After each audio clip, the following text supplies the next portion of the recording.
We talked for hours that night, long after the event had ended, sitting at a small coffee shop until the staff began cleaning around us. She was 22, ambitious, working in marketing for a competing tech firm. Our conversation flowed effortlessly from work to dreams to favorite movies. By the time we exchanged numbers, I knew she was special.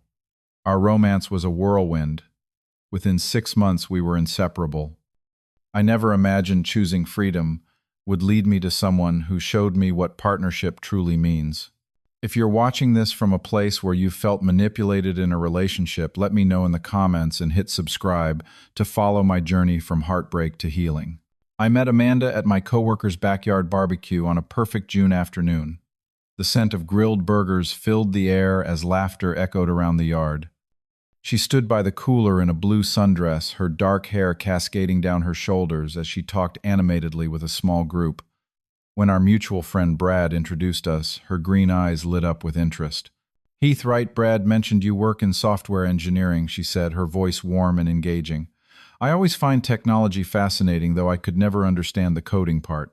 That first conversation flowed effortlessly for hours. Amanda worked as a marketing executive at a downtown firm, loved hiking on weekends, and had strong opinions about cooking shows that made me laugh. We discovered a shared passion for independent films and obscure music bands that nobody else seemed to know about. "We should check out that new hiking trail at Clearwater Ridge sometime," I suggested as the party wound down. "I would love that," she replied, entering her number into my phone. Our first date led to a second, then a third, and soon we were spending every weekend together. Amanda was vivacious and confident, planning exciting outings to hidden gem restaurants and scenic spots I'd never discovered, despite living in the area for years. I admired her independent spirit and how she seemed to value equality in relationships. My parents had this old-fashioned marriage where my mom just went along with whatever Dad wanted, she told me over dinner one night. I swore I'd never be in a relationship like that. Partners should be equals, you know. I nodded enthusiastically, thinking how refreshing her outlook was compared to some previous relationships I'd experienced. We complemented each other perfectly. Where I was thoughtful and sometimes hesitant, Amanda was decisive and spontaneous. She pushed me to try new experiences while I helped her slow down and appreciate quiet moments. Our friends commented on how well-matched we seemed. Looking back, there were subtle warning signs I simply dismissed as quirks or minor differences in personality. When choosing restaurants, Amanda would ask for my input, but somehow we always ended up at her preference. If I selected a movie, she would sometimes make little comments throughout about the plot holes or predictable storylines, but when she chose, I was expected to enjoy it unreservedly. My friend Jake noticed it first during a double date with his wife Sophia. "Does Amanda always decide everything?" he asked casually when we stepped away to grab drinks. "We make decisions together." I defended, though something in his question made me uncomfortable. "Sure, man. Just seems like she had strong opinions about everything tonight," he replied, changing the subject. Small arguments revealed another pattern. If Amanda was displeased, physical affection would disappear. A disagreement about weekend plans might result in her sleeping on the far edge of the bed, turning away when I reached for her hand. Once I conceded to her preference, warmth would return as if nothing had happened. Despite these moments, I was deeply in love. After 18 months of dating, I planned a sunrise proposal on the summit of Whiteridge Mountain, her favorite hiking spot. The morning was perfect, golden light spilling across the valley as I knelt with the ring. "You make me happier than I ever thought possible," I told her, heart pounding. "Will you marry me?" Her eyes filled with tears as she said yes, hugging me tightly as the sun climbed higher in the sky. Wedding planning began immediately, with Amanda quickly taking control. She had definite ideas about venues, colors, and guest lists, often dismissing my suggestions.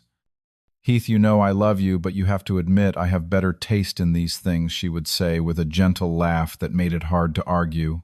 My mother noticed Amanda's controlling tendencies during a cake tasting when she overrode my preference without discussion. "Are you sure she's the right one?" Mom asked privately. "Marriage is about partnership." "She just knows what she wants, Mom," I assured her, though a flicker of doubt crossed my mind.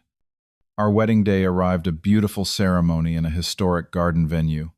Amanda looked stunning walking down the aisle, and despite the stresses of planning, I felt hopeful about our future together. As we exchanged vows promising to love and cherish each other, I truly believed we would build a life of mutual respect and shared dreams. If only I had understood then how dramatically things would change once the honeymoon ended and real married life began. The shift in our relationship happened so gradually I barely noticed it at first. Like water slowly rising around your ankles until suddenly you realize you're neck deep and struggling to breathe. After returning from our honeymoon in Bali, we moved into a charming colonial house in a quiet neighborhood. Amanda immediately began redecorating, which seemed reasonable since she had an excellent eye for design. What started as collaborative decisions about furniture soon became unilateral declarations. Your old leather armchair clashes with everything she stated one evening. I donated it to Goodwill today while you were at work. That chair had been my grandfather's. I stared at the empty corner where it had sat, feeling a strange hollowness in my chest. You could have asked me first, I said quietly. Why? So you could say no and we could argue about it. Her tone suggested I should be grateful for her initiative. Trust me, the new one I ordered will look much better. My belongings steadily migrated to the basement, or disappeared altogether. My collection of science fiction novels was relegated to boxes because they looked juvenile on display. My sports memorabilia vanished from the living room to make space for her curated art pieces. When I mentioned feeling like a visitor in our home, Amanda turned tearful. I thought you wanted me to be happy here. Do you really want our beautiful home filled with bachelor pad items? Wanting peace, I conceded, telling myself compromise was part of marriage. Financial decisions followed a similar pattern. We established a joint account for household expenses, but Amanda insisted on reviewing all transactions. $60 at the sporting goods store. What did you need there? She questioned, scrolling through our bank statement. Just some new running shoes. My old ones were worn out, I explained. Next time, check with me first. We need to budget carefully. The irony of this conversation taking place while she unpacked shopping bags containing $300 worth of decorative pillows wasn't lost on me, but I swallowed my objections. Soon Amanda implemented what she called a spending allowance system without discussion. A set amount was allocated for my personal expenses, while she maintained control over the remainder of our finances. When I pointed out the inequality, she reminded me that her salary was slightly higher, though we had previously agreed to pool our resources equally. I just want us to be financially secure, she insisted. Someone needs to take charge of our future. Our social circle gradually contracted. Amanda found reasons to dislike various friends of mine, particularly Jake and Sophia. Jake always talks over you, she commented after a dinner. And Sophia clearly has a drinking problem. Do we really need that energy in our lives? Neither observation was accurate, but Amanda repeated similar criticisms until I stopped suggesting get-togethers with them. Weekend brunches with my sister Laura became less frequent due to scheduling conflicts that somehow never affected visits with Amanda's family. Your sister always brings up embarrassing stories about you, Amanda said when I suggested inviting Laura over. It's like she wants to undermine you in front of me. My career became another battleground. As a software engineer at a mid-sized tech company, I enjoyed my work and the balance it provided. Amanda began pushing for changes. Tyler got promoted to senior engineer, and he started after you, she pointed out. Are you not being assertive enough at work? You need to demand more responsibility. When I explained I was content with my current position and the flexibility it allowed, she scoffed. Content means complacent. Is that really the man I married, someone without ambition? During dinner with friends, Amanda would reference my upcoming promotion, though I had mentioned no such plans. When I corrected her privately afterward, she accused me of embarrassing her. I was trying to help your image, she hissed. You should thank me. Our arguments evolved into sophisticated exercises in emotional manipulation. If I raised concerns about her controlling behavior, Amanda would burst into tears, claiming I was calling her a monster. When I tried to discuss specific incidents, she would reframe them entirely. That's not how it happened at all. She would insist with such conviction. I began doubting my own memory. Minor disagreements resulted in silent treatments lasting days. During these periods, Amanda would sleep in the guest room and communicate through terse text messages even when we were in the same house. The emotional toll of these episodes was exhausting, and I often found myself apologizing for things I hadn't done simply to restore peace. Past mistakes became permanent ammunition. An innocent comment about a female coworker from years earlier was transformed into evidence of my wandering eye whenever Amanda felt threatened. The time I forgot her mother's birthday was referenced as proof of my selfishness during unrelated discussions. "Remember when you completely disrespected my family," she would say. "This is exactly like that." Through all these changes, I kept hoping we could recapture the equality and passion of our early relationship. I suggested date nights, weekend getaways, even sent flowers to her office. But without complete compliance with her wishes, nothing bridged the growing emotional distance. I was living in a beautiful house that never felt like home with a woman who said she loved me but seemed determined to control every aspect of my existence. The issue of physical intimacy had been simmering beneath the surface for months. What was once spontaneous and passionate had become increasingly rare and seemingly transactional. I noticed the pattern, but tried to attribute it to normal changes in a long-term relationship, job, stress, or other external factors. The truth was far more calculated.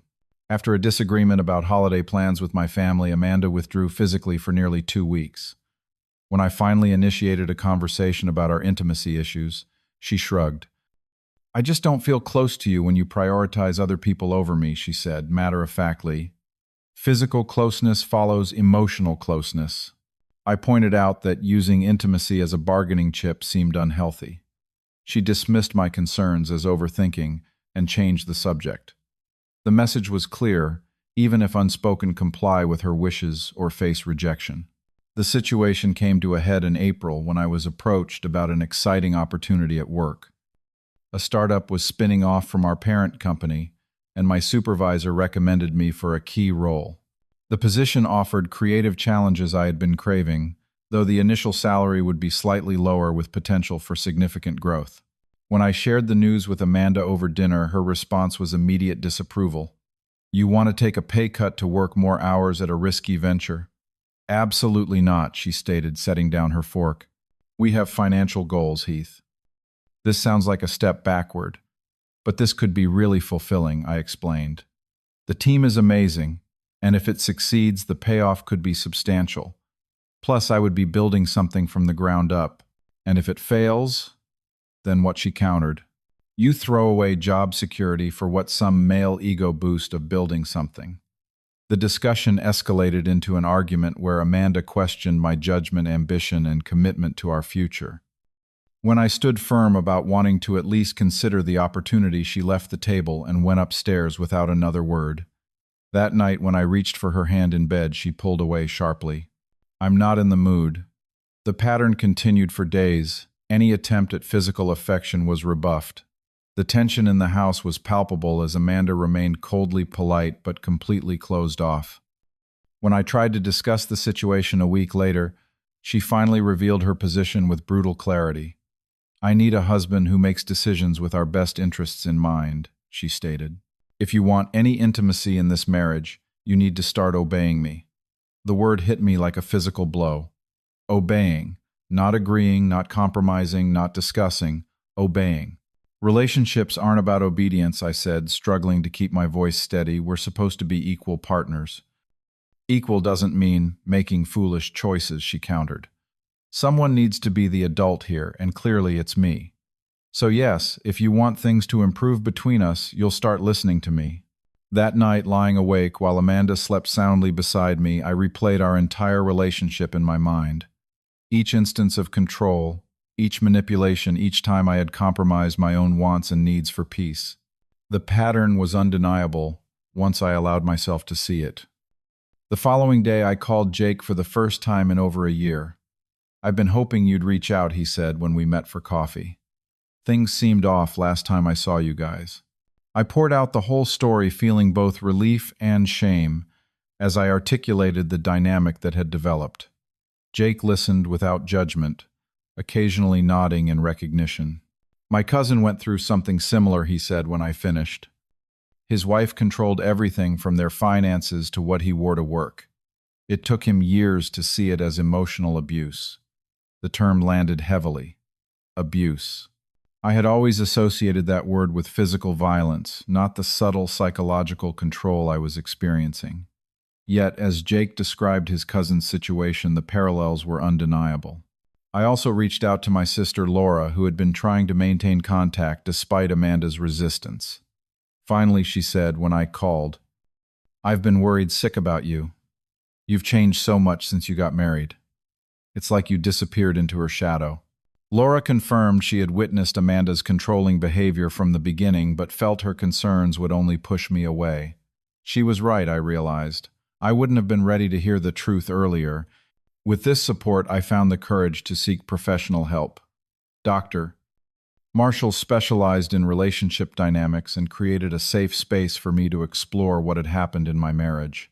In our sessions, we identified the patterns of manipulation and emotional abuse that had become normalized in my daily life. "What you're describing is a classic control mechanism," she explained when I told her about the intimacy ultimatum. Using sex as a reward for compliance is coercive and damaging to both partners. When I suggested couples counseling to Amanda, her reaction was swift and defensive. "We don't need some stranger judging our marriage," she snapped. "This is about you refusing to consider my needs. Now you want to air our private issues with a therapist who will probably take your side," her refusal was telling. Deep down, I think she knew an impartial observer would identify her behavior as problematic. The moment of clarity came during an ordinary dinner 3 weeks after her ultimatum. Amanda was discussing summer vacation plans, having already decided we would spend 2 weeks with her parents without consulting me. "I need to talk to you about something important," I interrupted quietly. She looked up annoyed at having her monologue disrupted. "I've been thinking about what you said about obeying you in exchange for intimacy." I continued, my heart pounding but my voice steady. "And I want you to know my answer." "Which is?" she asked, a satisfied smile starting to form clearly. "Expecting capitulation. Keep your intimacy forever. I want a partner, not a dictator." The smile vanished, replaced by shock and then anger. "Excuse me.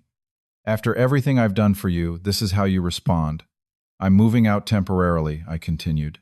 "I need space to think clearly about our relationship and what I want for my future." "You're being ridiculous," she sputtered.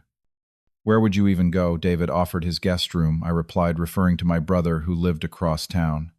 Amanda's expression cycled through disbelief, anger, and then calculation as she realized I was serious. "This is about that stupid job, isn't it? Fine, take it. Is that what you want to hear? This is about much more than the job," I said. "This is about 3 years of having my opinions dismissed, my friends pushed away, my belongings discarded, and my needs ignored unless they aligned with yours. I left that night with a suitcase of essentials, Amanda's threats and promises echoing behind me. It was the first time in years I had asserted a boundary, and though terrifying, it also felt like taking my first full breath after years of suffocation. The weeks following my departure from our home were turbulent but clarifying. Amanda cycled through multiple strategies to regain control. First came angry texts accusing me of abandoning her and our marriage. When those went unanswered, she switched to tearful phone calls about how she couldn't sleep without me and promises to change. Finally, she attempted bargaining, suddenly agreeing to all the things she had previously opposed, including the new job opportunity. With distance and the support of therapy, I could finally see these tactics for what they were: desperate attempts to reestablish control rather than genuine remorse or desire for equal partnership. I filed for divorce 6 weeks after moving out. When served with the papers, Amanda launched a campaign to paint me as the villain among our mutual friends, claiming I had blindsided her after she had sacrificed everything for our marriage. Some believed her, but those who had witnessed her controlling behavior firsthand stood by me. My brother David provided not just a place to stay, but unwavering support. "I never liked how she talked to you," he admitted one evening, "like you were a child who needed management rather than her husband." Living in his guest room, I began the process of rediscovering myself. I accepted the position with the startup finding fulfillment in the creative challenges. I rejoined a weekend hiking group I had abandoned early in my marriage.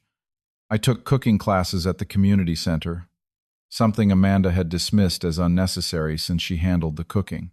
Jake and Sophia welcomed me back into their lives without recrimination, including me in dinner parties and outdoor activities that became highlights of my week. My relationship with Laura grew stronger as we resumed our Sunday brunches, no longer subject to Amanda's scheduling conflicts. Through continued therapy with Dr. Marshall, I developed tools to recognize healthy relationship dynamics and set appropriate boundaries. I learned that my tendency to seek peace at any cost stemmed from childhood experiences watching my parents' volatile relationship before their divorce. Most importantly, I came to understand that true compromise involves mutual adjustment, not one person consistently yielding to another. The divorce proceedings dragged on longer than necessary due to Amanda's refusal to accept equitable division of assets. Her attorney presented her as the wronged party, who deserved compensation for her emotional suffering. Eventually facing mounting legal fees and the reality that I would not return, she agreed to reasonable terms. 6 months after moving out with the divorce nearly finalized, I volunteered for a community garden project organized by the local Environmental Alliance. While helping construct raised beds for a new educational garden, I met Jessica, an environmental science teacher at the nearby high school who had organized the initiative. Unlike the immediate spark with Amanda, my connection with Jessica developed gradually through easy conversation and shared work. She had warm brown eyes that crinkled when she laughed, and dirt-smudged hands that moved with confidence as she demonstrated proper planting techniques to volunteers. "You seem to really know what you are doing," I commented as we took a water break. 12 years of trial and error in my backyard," she replied with a laugh. "I have killed many innocent plants in the name of education." We continued to run into each other at volunteer events, eventually exchanging numbers to coordinate on a watershed cleanup project. Our first non-volunteer meeting was coffee to discuss logistics, but extended into hours of conversation about everything from favorite hiking trails to childhood memories. What struck me most about Jessica was how comfortable silence felt with her. There was no pressure to fill every moment with words or constant agreement. When I expressed an opinion different from hers, she engaged thoughtfully rather than dismissing it. "I never thought about it that way," she would say, genuinely considering alternative perspectives. After 2 months of friendship, I asked Jessica to dinner. I was transparent about my recent divorce and ongoing healing process. "I appreciate your honesty," she said. "I went through a difficult breakup 3 years ago. Taking time to process is important." Our relationship developed with intentional slowness. Jessica never pressured for more than I was ready to give, respecting my need for emotional space while remaining consistently present. Physical affection evolved naturally, from hand-holding to kissing to deeper intimacy, each step forward a mutual decision rather than a bargaining chip. The contrast between this healthy dynamic and my marriage became increasingly clear. Jessica and I disagreed sometimes, but these moments never escalated to manipulation or punishment. We found solutions together, each of us willing to compromise when it mattered to the other. When I received a performance bonus at work, Jessica celebrated my achievement without taking credit or directing how the money should be spent. When I mentioned wanting to reconnect with an old college friend passing through town, she encouraged the reunion rather than finding reasons to object. A year after leaving Amanda with the divorce finally complete, I found myself in a relationship built on mutual respect, genuine care, and freedom to be fully myself. The ultimatum that had seemed devastating became the catalyst for finding authentic partnership. Looking back now, I recognize how insidiously control had permeated my marriage. Each individual compromise seemed reasonable in isolation, creating a pattern I could only see clearly from outside. The manipulation around physical intimacy was merely the most explicit manifestation of a dynamic that had been building for years. The most profound lesson from this experience is understanding that love should never be conditional on obedience. True intimacy flourishes in freedom and withers under control. In healthy relationships, physical closeness expresses genuine connection, not reward for compliance. I sometimes wonder if Amanda found the control she sought in another relationship, or if my departure prompted self-reflection. I hope for her sake it was the latter, though. Our only communication now involves occasional paperwork regarding the house she bought out my share of. What matters more is the growth this painful chapter prompted in my own life. I learned to value my voice in relationships, to recognize red flags before they become entrenched patterns, and to understand that equal partnership requires mutual respect for autonomy. With Jessica, I discovered that vulnerability can be safe with the right person. That disagreement does not threaten connection, but can strengthen it through honest communication. That true intimacy grows from freedom, not from control. If you have ever found yourself losing your voice in a relationship, surrendering your needs for peace, or accepting conditional love as the best you can hope for, please know there is another way. Breaking free is terrifying, but infinitely worth the temporary pain. The right person will love you for who you are, not for who they can shape you to be. Have you experienced manipulation in relationships? What signs do you wish you had recognized sooner? Share your thoughts in the comments below. If this story resonated with you, please like and subscribe to join a community of people reclaiming their power and building healthier relationships. Thank you for listening to my journey, and remember, you deserve partnership, not dictatorship.